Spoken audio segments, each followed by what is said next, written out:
పాపం ఇప్పుడు game changer సినిమాకు సంబంధించి బెనిఫిట్ షోలు, టికెట్ ధరల పెంపు, ఈ రెండింటితో పాటు మన రేవంత్ రెడ్డి గారితో జరిగినటువంటి సమావేశం, వీటన్నిటి గురించి కొంత మాట్లాడటం, వీటితో పాటు అసలు ఇప్పుడు జరుగుతున్నటువంటి సమీకరణాలు వీటి గురించి కూడా మాట్లాడటం జరిగి ఉండిద్ది.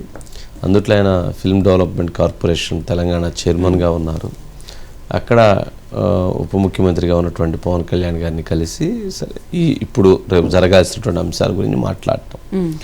ఇప్పుడు ఆయనకు ఉన్నటువంటిది ఏంటంటే బెనిఫిట్ షోస్, టికెట్ ధరలు పెంచడం.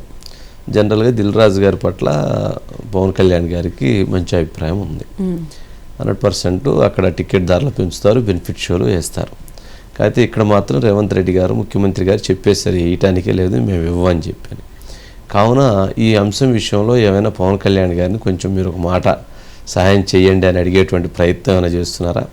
లేక మీరు ముందుగా ఇస్తే మేము అక్కడ పోయి మేము చెప్పుకోవడానికి అవకాశం ఉండేది, వాళ్ళు ఇచ్చారు, రేపు ఇక్కడ మాకు రెవెన్యూ తగ్గిద్ది కాబట్టి సహకరించండి అని చెప్పని ఏమైనా ఒక స్ట్రాటజీ చేసి ఏదన్నా అడగటానికి వెళ్ళారా?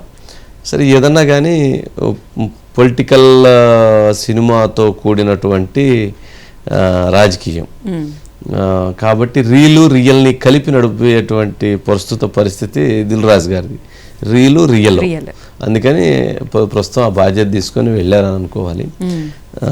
ఓం గారు గుడ్ ఈవినింగ్. వంశీ గారు గుడ్ ఈవినింగ్ అండి. ఏంటి దిల్ రాజు గారు గేమ్ చేంజర్గా వెళ్ళారు, గేమ్ చేంజర్ చేయడానికి పవన్ కళ్యాణ్ గారిని అడిగారు, చివరికి ఏం జరిగిద్ది, ఏం జరగబోతుంది, ఏం వ్యూహం అయి ఉండొచ్చు?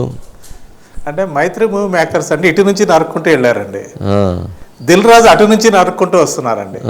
ఎందుకంటే మైత్రి మూవీ మేకర్స్ వాళ్ళ సినిమా పుష్ప 2 రిలీజ్ చేయాలనుకున్నప్పుడు అండి ఏపీ కంటే కూడా ముందు తెలంగాణ ప్రభుత్వాన్ని మాక్సిమం వాళ్ళు ఒప్పించగలిగారండి.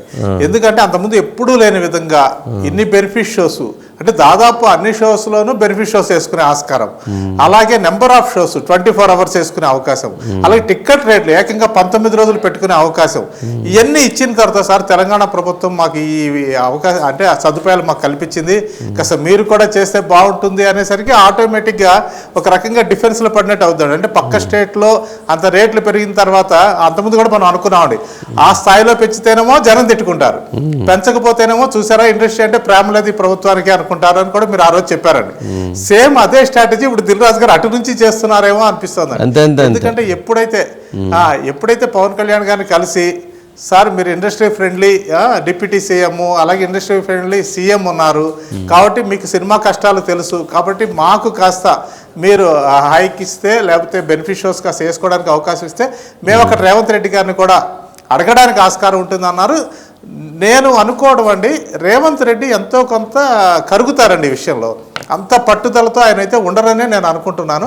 ఇంకొక విషయం అండి, ఈరోజు ఈయన మాట్లాడుతూ కూడానండి పవన్ కళ్యాణ్ గారు మాట్లాడుతూ కూడా అంటే అది అఫీషియల్ అని కాదు కానీ చిట్ చాట్లో మాట్లాడుతూ కూడా రేవంత్ రెడ్డి చాలా ఇండస్ట్రీకి చాలా మంచి చేయాలనుకున్నారు, లేకపోతే పుష్ప 2 అంత రేటు పెంచరు కదా, ఆయన ఇప్పుడు ఇండస్ట్రీ మీద ఏదో ద్వేషంతోనో కోపంతోనో ఉండే వ్యక్తి కాదు, చాలా కింద నుంచి పై స్థాయికి కష్టపడి వచ్చిన వ్యక్తి అని అంటూ ఆయన 3 కోణాలు చెప్పారండి. ఒకటి ఒక ఫ్యాన్స్గా థియేటర్లో జనం ఎలాంటి ఎక్స్పెక్టేషన్స్ చేస్తారు, హీరోని చూడాలనుకుంటారు అన్నదండి. అలాగే పవన్ కళ్యాణ్ గారు ఒక స్టార్ కాబట్టి ఒక స్టార్కి తన సినిమాని థియేటర్లో చూడాలని ఉంటుంది కదా అన్న విషయం చెప్పారండి. అలాగే ఒక డిప్యూటీ సీఎంగా ప్రభుత్వాలు ఇలాంటి టైంలో ఎలాంటి జాగ్రత్తలు తీసుకోవాలన్న విషయాన్ని కూడా చెప్పారండి. కాబట్టి రాబోయే రోజుల్లో ఈ 3 అంశాలను దృష్టిలో పెట్టుకుని ఏపీలో అయితే జాగ్రత్తలు తీసుకుంటారు. నెంబర్ ఆఫ్ షోస్ మరీ ఎక్కువ కాకపోయినా కానీ ఆయన ఇంకో పాటు కూడా అన్నారు అంటే పెంచుకోవడానికి ఆస్కారం ఇవ్వాలి అలా అని చెప్పి అది ప్రజలకి భారం కాకూడదు, ప్రజలకి భారం కాకుండా నిర్మాతలకి నష్టం కాకుండా మధ్య మార్గంగా ఏ రేట్లు పెడితే బాగుంటుందో ఒకసారి ఆలోచించమని చెప్తాము అన్నారు. అలాగే ఆయన 4వ తారీఖు ఈ సినిమా ప్రీ రిలీజ్ ఫంక్షన్ చేసుకోవడానికి కూడా వస్తానని అన్నారు. కాబట్టి ఒక రకంగా గేమ్ చేంజింగ్ అన్నది ఏపీ నుంచి మొదలవుతుందని అనుకోవచ్చండి. గేమ్ చేంజర్కి గేమ్ చేంజ్ అటు నుంచి మొదలవుతుంది అంటారు ఫైనల్గా. అంతే సార్.